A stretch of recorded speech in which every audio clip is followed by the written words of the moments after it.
Okay, so in this video, I'm going to do something real special. I'm going to talk about why feminism and gaming is just a waste of time. That's a complete waste of time. Now, if you want to know why it's a waste of time, let's put it like this. It's kind of stupid that you're comparing a fictional character to a real life situation and how bad it gets to a lot of people. And what makes it, I think, more awkward and or disturbing is the fact that a lot of these people that do this, they always want to go like, we need a hero being the main, we need the main character be a hero, need to be a woman, but they still bitch about it. Like, why would you even waste your time at that point? And I also see like how like the woke mob right now, they always want to go, oh, we need more this, more that, more this, more that, more this, more that. I have a better idea. Okay, what about you go make a game and see how well it does in comparison? Pretty sure yours going to suck ass because instead of promoting a story, you're going to promote some agenda bullshit, whatever, yada yada, whatever.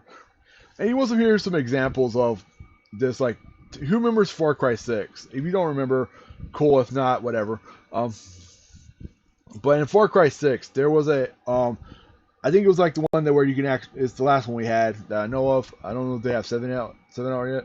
But in Far Cry 6, they had the whole thing of you can play as a man or a woman, right? But you're probably, oh, well, they have diversity. That's good. Do what? Now, here's the issue. If you go read like the IGN article on it, no shit. This is what they said. Okay. If you're a man who doesn't play as a woman, you're sexist because you refuse to give a female a hero or main character role, yada yada. You know, basically. But this was what made it, I guess, a kick in the nuts, right?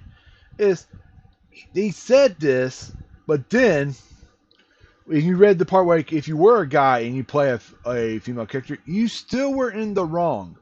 I kid you not. They clearly stated that, oh, well, if you're a man and you play a woman, you are controlling women like your male privilege tells you. Like, bitch, which one is it?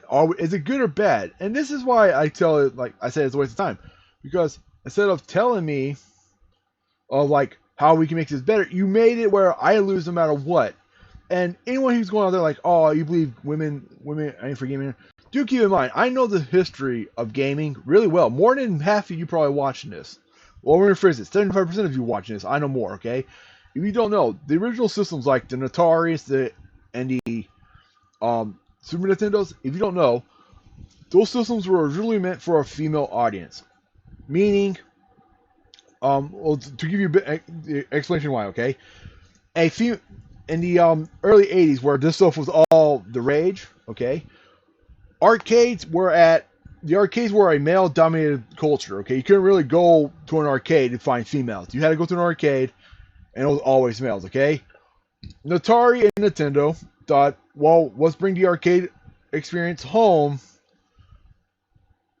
for the girls to play it, right? That's why they play games that were known as the worst version of the arcade ports, because they were just playing a version of the game meant for the arcades, but they brought it home so women can play it, right? Now, you're probably going like, well, if that's true, why is a lot of men play it, blah, blah, blah, and everything? Well, a couple reasons. One, the couple reasons why, but the biggest reason was how the Atari was. So the Atari was, okay, games at home, cool. They weren't really affordable games. I think that's one issue. Like, they weren't like an affordable thing. They did ask for a lot, and Atari kept coming out with like the 26, the 52, the 78, which were all crap consoles and caused the entire console market crash, if anyone remembers that, right?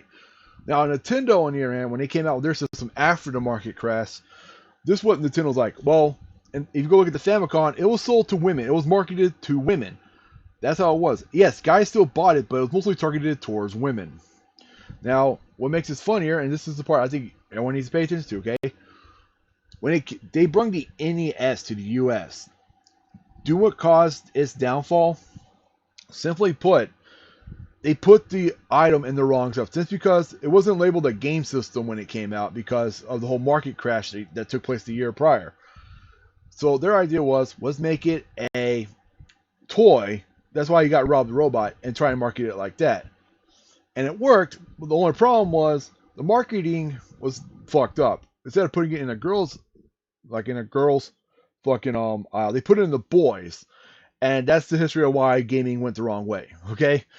Now, I see. Now the thing is, when it comes to like the whole sexism stuff, right? It's not really, I guess, laudable anymore because now like a lot of these games are extremely violent or extremely bruising, or you gotta fight crazy demon stuff in it.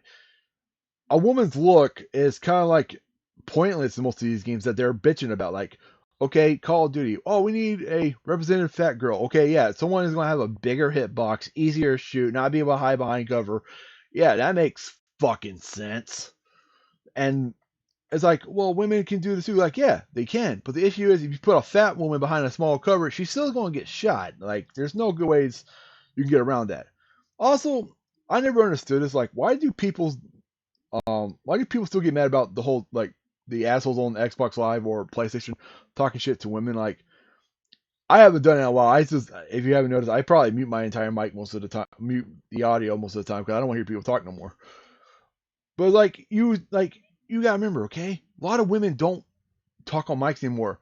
Like, go on fucking Twitch, right? Go watch these big time streamers. Look how they only talk to you like through party chats. Like, they don't talk to you through like the open mic on the party and everything, right? And it's the stupid. And I know how like you get people out there like, oh well, this and it. Like, let's put it like this. Take Pokemon, right? I know Pokemon says we need to stop feminism in the games or sexism on women in games, and I'm okay with that. I agree with that. But the issue is, it's kind of a hypocritical coming from a woman who everyone only looks at for her breasts and ass. Like, there's no other reason this girl's like no reason her fan base cares for anything else. And if you say I'm wrong, I'd like to see what evidence you have, because if you go on fucking Reddit, right? She has two Reddits. One is her, and one is about her thick fucking ass, apparently. And that one has more support than her fucking regular one. So that's really stupid. It's also like how I see, like, I don't see how people understand this, right? Like, why is it wrong for me to like a female character anyway? Overall, I think the biggest question we should ask ourselves right now is how bad have we dipped from a species? Like, why do we need to?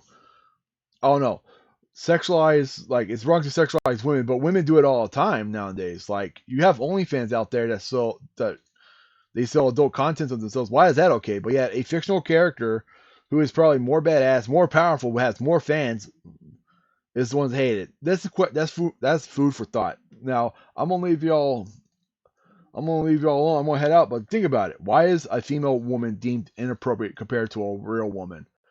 And have a nice day. Bye.